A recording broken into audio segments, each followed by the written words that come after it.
We have heard about the stories and legacies of many strong women in the Bible, but there is a powerful woman who isn't always mentioned. This is the story of a woman who was devoted to her God and her people and was bold enough to face the most powerful military force of her time. But why isn't her story mentioned? Well, her story, which is recorded in the Book of Judith, was excluded along with many other books in the Bible. This is why her story is rare to find and her name rarely comes up. Maybe in another video we will talk about why certain books such as the Book of Enoch, Book of Jubilees, Book of Baruch, 1st and 2nd Esdras, the Book of Tobit, the Book of Judith, Prayer of Manasseh, Gospel of Mary Magdalene, Gospel of Thomas, Gospel of Judas, the Apocryphon of John, the Epistle of Barnabas, and the Book of Giants were erased from the Bible. But for now, our attention is on the Book of Judith, which was considered too dangerous for the Bible and was removed by religious scholars due to theological disagreements and conflicts. This video is about Judith's story. The Book of Judith is embraced and revered in Catholic, Eastern Orthodox, Ethiopian Orthodox, and Anglican traditions, but unfortunately left out of others. Would this mean that the book is so controversial and dangerous that it could shake and destabilize the foundation of the faith of many believers? Judith's story begins during a time of unimaginable fear for the Israelites. At this period, the Assyrian Empire, led by the ruthless King Nebuchadnezzar, was on a relentless quest for domination, power, and absolute control. He demanded absolute loyalty from neighboring nations, and when they refused to submit to him, he waged a brutal war campaign of conquest and terror. He didn't settle for treaties or borders. Rather, he wanted total submission. Those who resisted him faced the risk of total destruction. The mighty Assyrian army was led by his fearsome and most trusted general, Holofernes, who crushed many nations and left several cities in ruins. The greatness of this army sent panic into the hearts of many nations, paralyzing their leaders with fear. Israel was next on their list. Its cities were weak, the leaders of Israel were deeply terrified, and the faith of the people was dropping every single day. The small town of Bethulia, perched right in the enemy's way, became the focal point of this despair. Surrounded, outnumbered, and facing certain doom, the people wondered if God had abandoned them. "Has God abandoned us?" they said to themselves. All hope seemed lost because even the mighty men of the town were trembling. Right in the midst of this drama, a beautiful young widow named Judith rose to defend her people. This was a woman of striking wisdom, with deep intellect and unshakable faith in God. Make no mistake about this tale is not a romanticized story of another young widow. Judith's tale is raw and real, but full of grit and shocking bravery. Judith defies every expectation of her time, armed with nothing but her faith, intelligence, and determination. Judith lived in Bethulia, where fear was taking over the hearts of many of its inhabitants. The town's elders, paralyzed by doubt, were ready to surrender to the enemy. But Judith wasn't having any of it. She confronted them with fiery words. "Who are you to test God today? To put yourselves in his place?" This event was recorded in Judith chapter 8, verse 12. Her razor-sharp words cut deep into the hearts of the elders as she boldly confronted them for their lack of faith and trust in God. She reminded them of God's past miracles and how he delivered them, using those instances to challenge them to trust in him. But Judith wasn't in for talks alone. She took action. She came up with an audacious plan that shocked the people. Everyone became speechless and lost for words after hearing her brave plan. She declared she would be going alone into the enemy's camp to confront Holofernes. This mission looked dangerous because it seemed like madness to the ears of those who heard it. But Judith was ready to risk everything for her people. Before leaving, she prepared carefully and strategically. She fasted, prayed, and humbled herself before God, seeking his guidance. As soon as she was done with the spiritual exercise, she took off her mourning clothes and put on fine clothing. She anointed her skin with fragrant oils, styled her hair with precision, and placed jewelry on her neck and wrists. Judith's beauty became her weapon, not out of vanity, but as a divine strategy. Judith clearly understood the power of appearance and used it as a weapon. As she walked out of the gates of Bethulia that evening, the people silently watched. Some feared that she was marching to her death. Others saw her as a living sacrifice waiting to be killed. But Judith knew exactly what she was doing. Her transformation wasn't just on her outward appearance, but it was spiritual. Her faith was her armor, and she believed that God would deliver his people, Israel, through her hands. When she got to the Assyrian camp, Judith's boldness stunned the enemy. The guards, who were enchanted and charmed by her beauty, allowed her to pass through, and word quickly reached Holofernes. The mighty war general, driven by curiosity, summoned her to his tent. What follows next is a masterful game of faith and deception. Judith presents herself as a humble widow, offering allegiance to the Assyrians. She told him she was willing to serve him and his people. She flatters Holofernes, feeding his ego, and he falls for it completely. Blinded by arrogance and captivated by Judith's charm, Holofernes believes she has come to hand Israel over to him.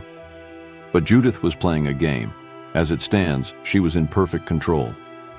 While Holofernes saw a submissive woman before him, he had no idea that she was a lioness waiting for the perfect moment to strike. Judith had a lion heart, an ironclad resolve, and she knew that night would seal Israel's fate. The tension builds up when Holofernes invites Judith to a feast. He drinks heavily, intoxicated by power and wine, and completely unaware of what's coming to him. As the camp falls silent, Holofernes collapses into a drunken stupor, and right there, Judith seizes her moment.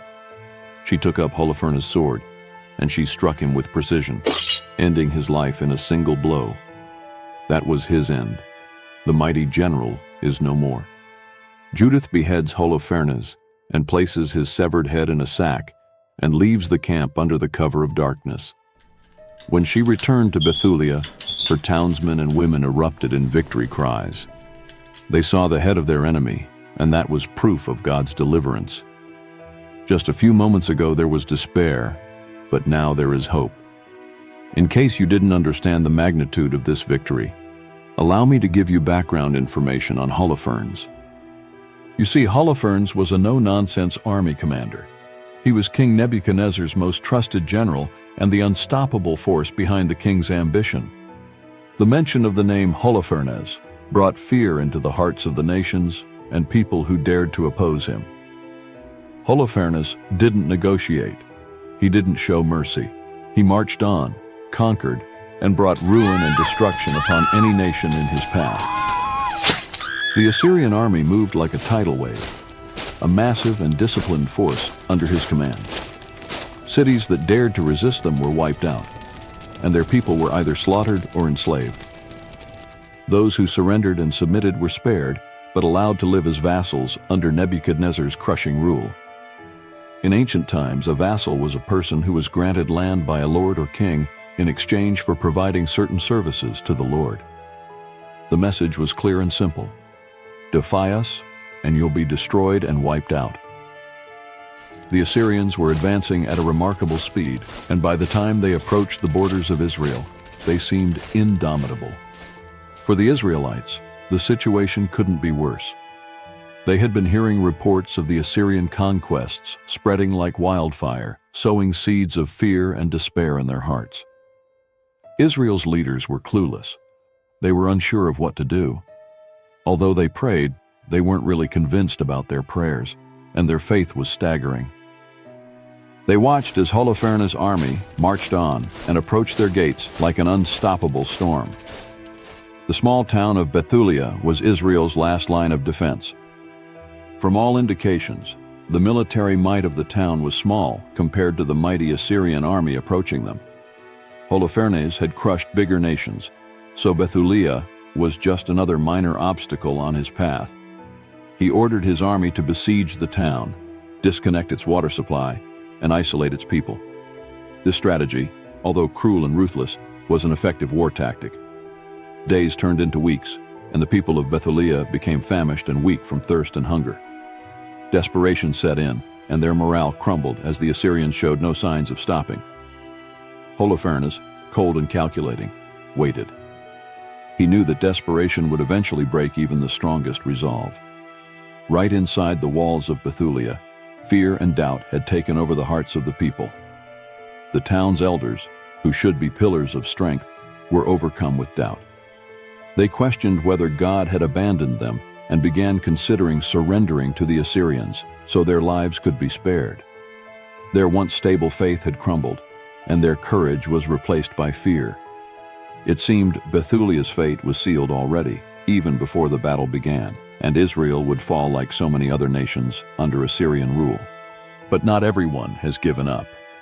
In the heart of town lived Judith, who watched quietly as her people were dying from within. She saw the fear in her people's eyes as their leaders questioned God's faithfulness in unbelief, yet her faith was rock solid. Judith knew that God hadn't abandoned them. Deep down, she believed that deliverance was still possible, even when all hope seemed lost. Judith was no ordinary woman. The wisdom and character possessed by this widow were well known in Bethulia. She lived a quiet life and was different from other women. While others panicked, Judith prayed and fasted, seeking God's guidance. She wasn't content to sit back idly and watch her people crumble. She understood that faith requires action and that courage must rise even in the darkest hour. When the town's elders and leaders were overcome by fear, they approached Judith for advice. They came hoping she would comfort them with words of wisdom. However, they weren't expecting to hear what they heard. Instead of comforting them, she challenged their fear with bold, cutting words. "Who are you to test God?" she asked. "Have you forgotten his mighty power? Don't you remember the countless times he has delivered Israel?" Judith's rebuke brought hope to the elders of Bethulia, but she knew that words alone wouldn't save them. Action was needed, a decisive and daring one, and Judith was ready to carry it out. Right there, she devised a bold plan, which seemed impossible. When it was looking like no one would carry it out, she announced that she would go alone into the enemy camp to confront Holofernes. The elders were stunned and astounded. How could a widow without military training, unarmed and vulnerable, hope to stand against the most powerful general of their time? Their words and reactions didn't move Judith. Her mind was already made up, and her faith was unshakable. She believed this plan was from God, and she was willing to risk everything for her people. Judith began her preparations by fasting and praying, seeking strength and guidance from God. Then she transformed. She took off her widow's garments and dressed in her finest clothes. She anointed her skin with fragrant oils, styled her hair, and adorned herself with jewelry. Her beauty became a weapon, not for vanity, but as part of her strategy to disarm the enemy and gain their trust. As Judith stepped out of Bethulia under the cover of night, her people watched in awe, unable to imagine what she was about to do. But they sensed something extraordinary happening. Judith walked into the night armed with nothing but her faith, and her courage became her tools to face the impossible. As Judith walked steadily toward the Assyrian camp, she knew the danger ahead, but carried herself with the confidence of someone backed by the divine power of God Almighty. When she reached the Assyrian camp, her confidence and beauty left the guards speechless. Mesmerized by her beauty, they quickly lowered their weapons and let her pass, unable to comprehend the aura and elegance of this unarmed, harmless woman. Word of her arrival quickly reached Holofernes that an elegant and beautiful woman had come to greet him, so he summoned her to his tent. General Holofernes, seated in his extravagant tent, was intrigued by the charm and beauty of this mysterious woman.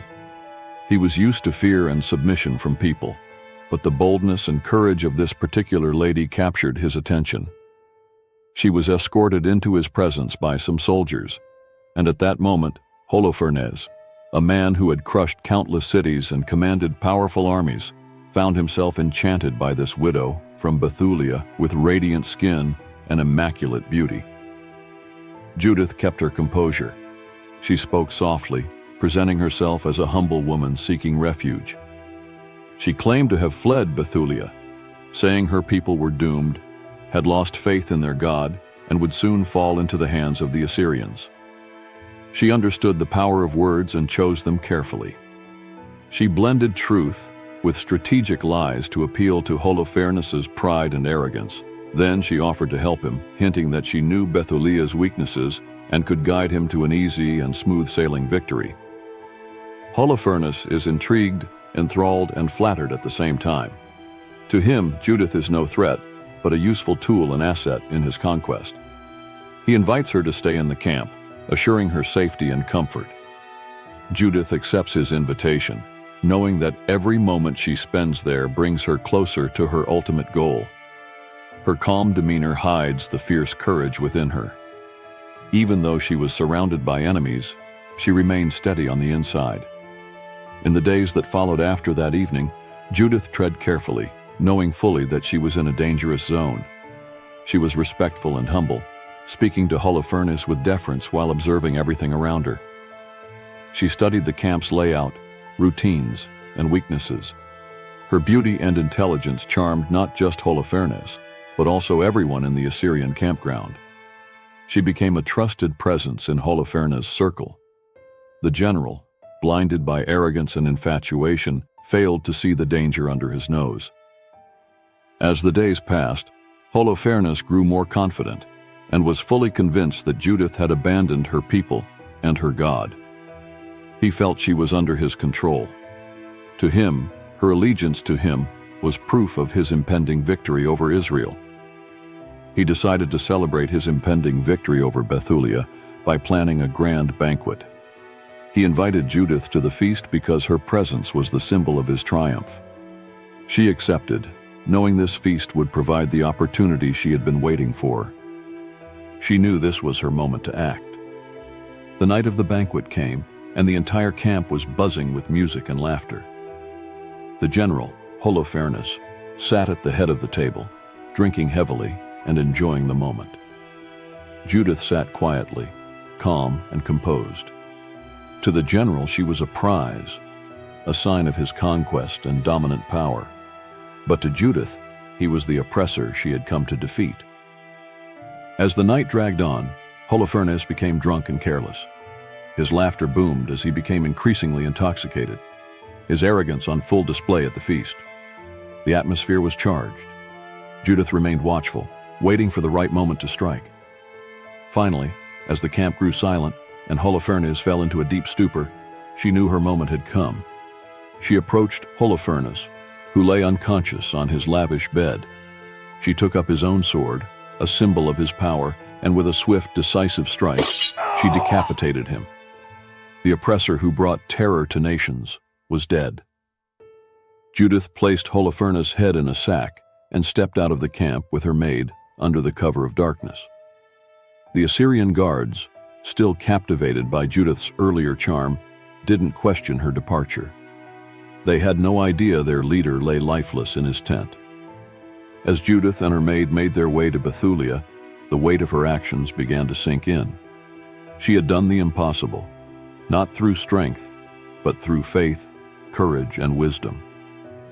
She was fully confident that her mission was guided by God. She brought relief and triumph to her people. At the gates of Bethulia, Judith was greeted by her people, who had all but given up hope. When she revealed Holofernes' severed head, the town, once gripped by despair and sorrow, burst to life with cries of joy. Judith's courage had not only saved them, but reminded them of God's power. News of Holofernes' death spread quickly through the Assyrian camp like wildfire. Chaos erupted as the soldiers lost their will to fight without their leader. The once mighty army crumbled, and the terrified Assyrian soldiers fled the camp in confusion. Back in Bethulia, the hope of the people was renewed. They were no longer afraid. Armed with whatever weapons they could lay their hands on, the people of Bethulia seized the moment and launched a counterattack against the disorganized Assyrian forces. As the Assyrians fled, the Israelites pressed forward with fervor. Holofernes' once mighty army crumbled, their morale shattered, their ambitions destroyed. The looming threat over Bethulia and Israel disappeared, and the Israelites, who had lived so long under the shadow of powerful empires, now stood victorious. Their faith was restored and their courage renewed. Judith was the woman who risked everything to save her people. She was hailed as a hero, as crowds gathered to see her, hear her story, and thank her for her courage. Songs are written in her honor, and her name becomes synonymous with courage and devotion. But Judith remained humble, redirecting the praise and giving glory to God. It was the Lord, she tells them, who delivered us from our enemies. Her story reminds us of what can happen when faith overcomes fear and courage meets the impossible. Yet despite the attention and acclaim, Judith returned to her quiet life. She didn't seek power or wealth, nor did she use her influence for personal gain. Instead, she remained devoted to God, continuing her life of prayer and service. Her humility and faithfulness became a lasting example for her people, showing them the true meaning of greatness. A town once drowning in fear now overflowed with celebration and thanksgiving. Offerings were made at the temple, and prayers of gratitude filled the air. The elders who once doubted God's deliverance now led the people in worship as their faith was reignited by Judith's bold step. Judith's actions left a mark far beyond Bethulia. News of her bravery spread across the region, even reaching the farthest corners of the Assyrian Empire. The story of how one woman, armed only with her faith and determination, defeated one of the most powerful generals of her time became a legend. It inspired others to stand firm in the face of overwhelming odds. But Judith's story is more than a tale of military victory. It carries a deeper message that resonates across generations. God's strength is made perfect in weakness, and even the greatest challenges can be overcome with faith.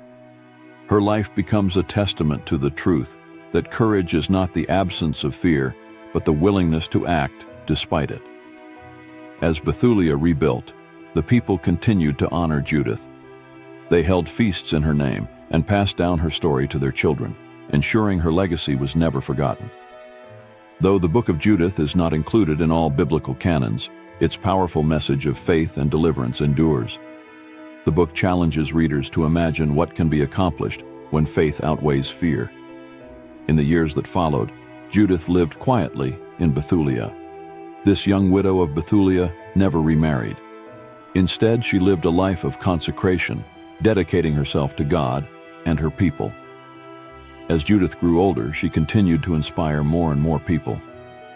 The elders of Bethulia, who were once hesitant to heed her words, now sought her counsel. Young women who heard her story and were inspired by her faith and boldness saw her as a role model. Children who grew up hearing her story could only imagine the courageous widow who defied an empire. When Judith passed away, the entire nation mourned. Her funeral became a moment of both sorrow and celebration. People from near and far gathered to honor her, and she was buried in Bethulia with great respect. Her tomb became a place of pilgrimage, where people came to reflect on her life and draw strength from her example. Though she is gone, her spirit lives on, a guiding light for those facing trials. The Book of Judith, though omitted from some biblical canons, will forever be cherished by the traditions and Christian societies that embrace it. If you are facing any form of adversity, challenge, trouble, or problem in your life, reflect on the lessons from the story of Judith. Trust God's plan for your life, even when it seems impossible. Don't lose faith. Don't lose hope. Be ready to act boldly in the face of fear, because it is at that moment that your faith will be tried. Hold firm in your convictions and believe that your faith can change your situation and affect your world. True strength isn't only in physical might, but in absolute faith and dependency on God. I hope this video inspires you. I need your support to keep running. I've left a Buy Me a Coffee link in the description of this video. It can also be found in my bio. Your support is crucial to keep this channel running, and you can be part of the marvelous work we are doing here. If this story inspired you, let us know in the comments. If you have the Judith kind of faith, I would like to hear from you in the comments. What keeps you going? Also, tell me if you would like to see more stories like this one. Don't forget to like and subscribe to this channel to see more forgotten scriptures and revelations like this one.